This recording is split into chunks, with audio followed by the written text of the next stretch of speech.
Good morning, and welcome to Virtual Scandinavia House. I am Hertta Nilsson. I'm the Children's Center Manager and Visual Arts Teacher from Heimbold Family Playing and Learning Center. And we are here hosting this online shape studio workshop with my colleague Caroline Wong. She's a graphic designer and my fellow art educator. And we also have, I think, Tia assisting us. You might remember her from our tutorial. She is Caroline's daughter. And before we start, if you have any questions or comments or great ideas to share with us all, you can write them in the chat below. And we keep checking the chat so we can answer your questions.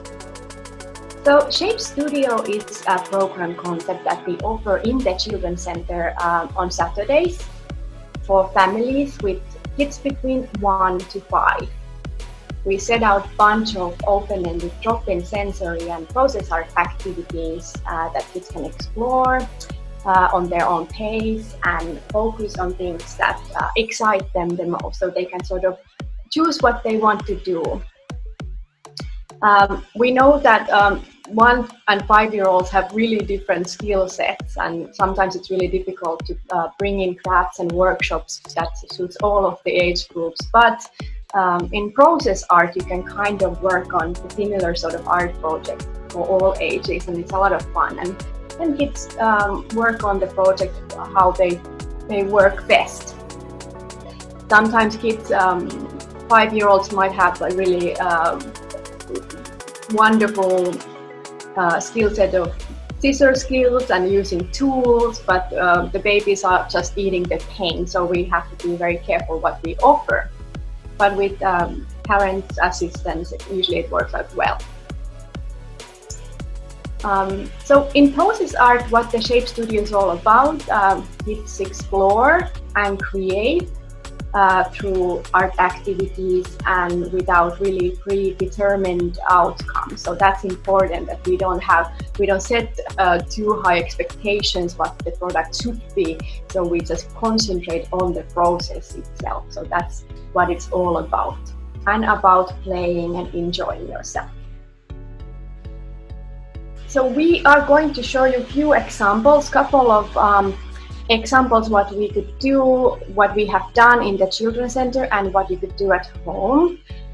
Here, first one is painting on a mirror surface. I have behind me test example I did this morning, and I use self-made edible paints that are made with cornstarch. And there's some food coloring, but if you would prefer to make your own edible paint, you can also use organic or natural pigments like turmeric or blueberries or beetroot to color your paint, so you get nice vibrant organic colors. And you can also just buy yours online or in the shop. There's a lot of really great ones available. But it's important that the paints are non-toxic and they are toddler safe. So when the tiny ones might be testing and tasting their paint, so it's safe. And one thing is too that you might want to cover and be safe while painting in your house, that you have tarps and you use tape to cover any areas that you don't want the paint to spill over, as it might leave also some stains. And use a smock or apron or clothes that don't matter so much if they get some spills and stains on them. Painting on a mirror is a really great activity you can do also outdoors in the sunlight, and it really creates a great element with the sunlight, and it becomes like a science experiment almost, with the sun and the reflection and layering with the paint. And if you bring out some more water, like a water bucket, or you might have spray bottles, so you can kind of have a fun process art painting art session outdoors. And with the older children, with the painting experiments, kids really find it exciting to explore their own features. So you can have this sort of activity with the older children, like 4 or 5-year-olds, with painting your own reflection and learning about the features and details on your clothing and so on. So that has always been a fun activity. You can also paint on a glass surface, for instance, in the window areas. These self-made paints, and most of the paints are really easy to clean and wipe out, so you can safely work on a glass surface or plexiglass, or for instance in the bathroom, if you have shower dividers and so on, the glass surfaces, that's a great paint background as well. And with the light and reflection, it creates really cool experiment for painting. And if you don't have paint brushes, you can totally work with your fingers. That's what the babies will love, finger painting. But you can also use baking utensils and all of the tools you find in your kitchen. That's fine. Soft surfaces or sponges, for instance. So it is also safer to work on a glass surface and not bang too hard with any wooden ones. So yeah, so we have here the painting, and then I'm going to show you one more activity before we check in what Caroline is up to. But here, can you all see? So this is actually here a fireplace, a metal surface fireplace, and I have these colorful shapes that are cut from cardstock. You can also use foam pieces, like Caroline has those examples, and she's going to show you later. Yeah, she has the foam shapes that you can also use. But this is a great activity we've been doing in the Children's Center, and all kinds of metallic surfaces. For instance, we have this grid shape, grid wall, movable grid wall, where you can hang things, and we use it for weaving. It has this great grid surface, but it is a metallic one, so you can use magnets on it as well. So it's a great activity for creating patterns and talking about art and design principles such as shapes, colors, patterns, space, and so on. So you can learn and identify colors and name the colors and shapes when you're playing around. And maybe if you don't have metal grid walls in your house or fireplaces that are made out of metal, you might have kitchen appliances like dishwashers and icebox, your fridge doors, that work really well for this kind of activity. Other one is that we do in the center on our sensory wall. We have Velcro shapes that you have. This is a magnetic sticker, but you have also these Velcro stickers that you can add to any object. For instance, puzzle pieces. We have these shape and color puzzles. I've bought not for puzzles, but for our Velcro activity in the Children's Center, and then kids love those as well. So you can make all kinds of activities just adding magnetic stickers or Velcro stickers, and use, for instance, soft surfaces like a sofa, your couch, or as a background for your shapes. So now I'm curious what Caroline and Pia and Liam is with us as well. What are you guys up to, your friends over there? Hi, Hertta, good to see you. Hi. And I ended up trying to work with shapes because we are getting to that level of understanding shapes and colors. So I ended up cutting foam. These are foam boards, which you can get this anywhere online, and they're soft, and they can be with a plastic, with a sticky bag or not, and you can cut shapes. So this one is a square, and I ended up putting a cork in the back. And yeah, and then I did blue square, so they end up knowing that they're going to use a blue square on paint. So do you guys want to show them how it looks like when you painted or stamped? Wow, look at that. Can you show your work? Those work really well. Can you show your work? Okay. Hmm. Actually, this is really great. You're just using another piece of paper. Yeah, sure. Here, we have recycled materials. So I just end up using a cork back that we have from a bottle of wine, or maybe some kind of olive oil jar that we have that has a cork in it. And yeah, why not? Any recycled material. You can even use, let's see, I have here paper towel rolls. You can end up cutting it and using that as a holder. Uh, it's a great way of working with just what you have at home, and you don't need to buy extra materials. So that's great. That's another project we've been working on this year. And also with the foam. Mommy, can you have more blue? Sure, sure.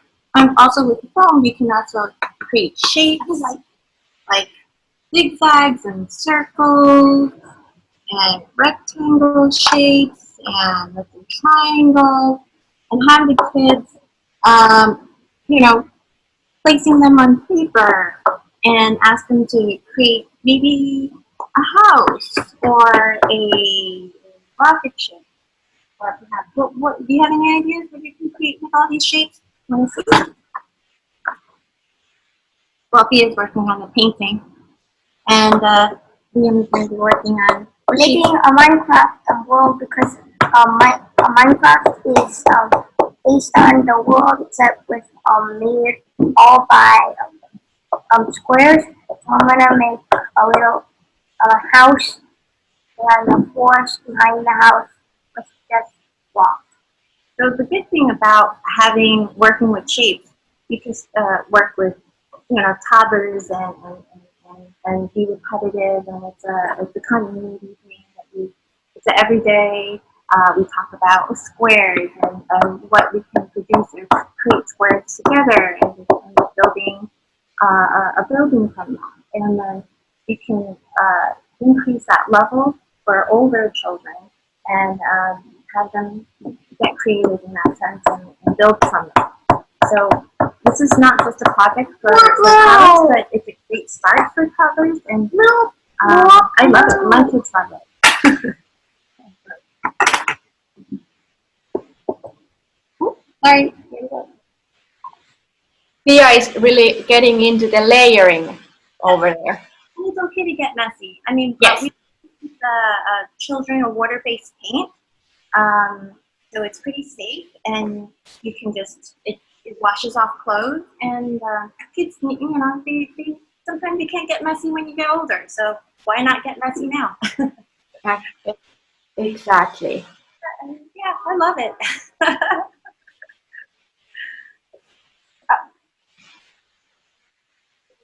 So Liam is using glue to attach the collage. Yeah. This material here. These shapes, and also a good thing, what we've experimented with as well is we use child-safe scissors. Of course, watching them while they cut and teaching them the proper way to hold a scissor. And using, especially foam, it's a little sturdier material. And yeah, do you want to show them how you learn to cut squares and circles? No? No. Do you want to try one? This one? No. Okay. Do you want to show that?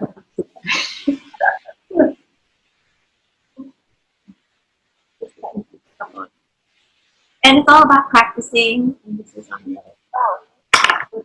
And it's also another hand notice. Okay. No.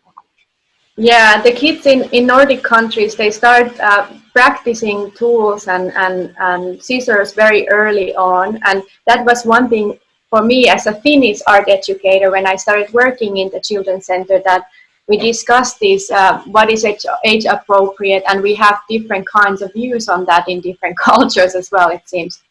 But we all learn, and it comes eventually. For instance, in Finland, you go to school a little bit later. You might be 7 or 6, but we learn about using tools and scissors maybe a little bit earlier than that. It's not.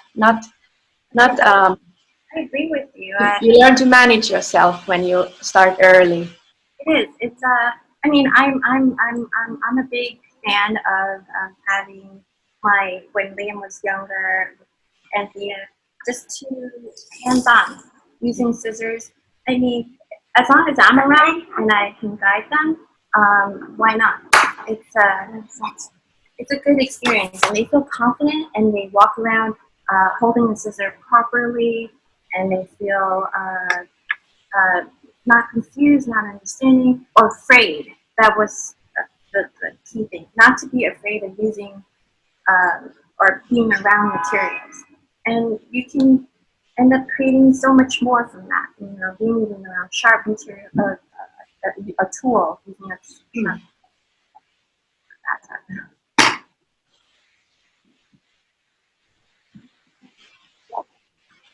excited about also, yes, we have one more experiment that we'll be working on. One more art project. Do you want to show them the art project that we've been working on? Okay. So we end up having sticks, and you can get that in Optics or barbecue sticks, and using pipe cleaners for shapes. So maybe Thea, can you demonstrate? You want to use a circle? Create a circle.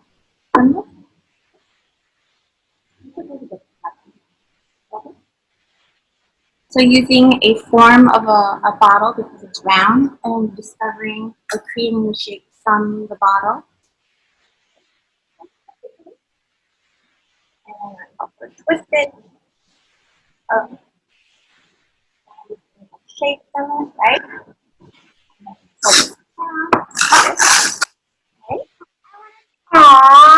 Okay. And then you're going to end up using this. Can you try it? Oh, you want to do it?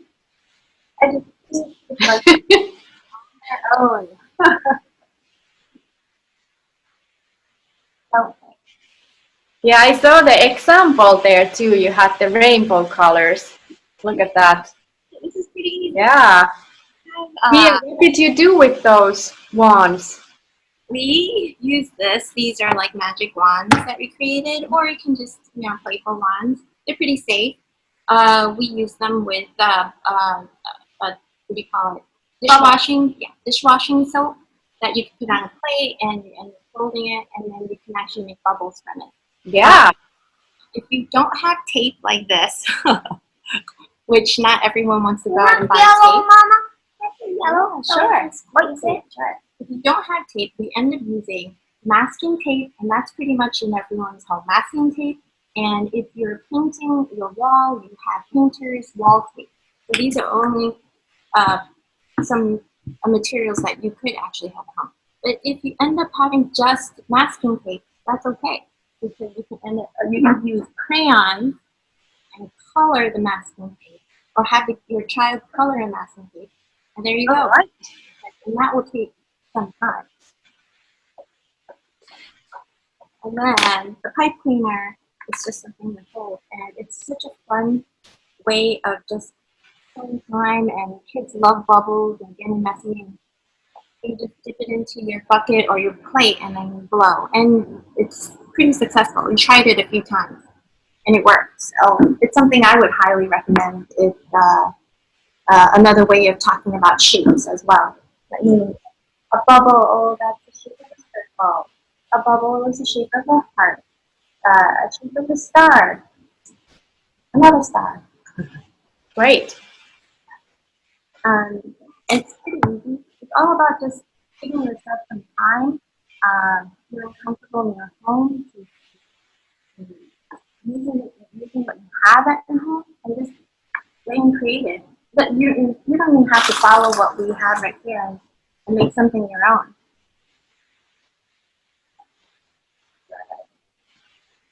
Yeah, they're still working. All right. Thank you so much. It's been really, really exciting to watch what you folks are up to over there. There's so many activities you're working on. And I've seen so many examples, and we have all of these tutorials where you've been also working with different kinds of materials and very elaborate projects. Yeah, this can go on for like a couple hours. So Yeah. The day is over already. All right. So thank you so much. And I guess now we'll start wrapping up, and I'll leave you working on your project over there. Wait a second. What's that over there, Hertta? I see behind you. Behind me? Oh, you mean this one? So yes, this is our next project that we are going to end this Shape Studio today, and will be sending out a newsletter with the our Wednesday workshop tutorial. So we'll be next having a weaving theme.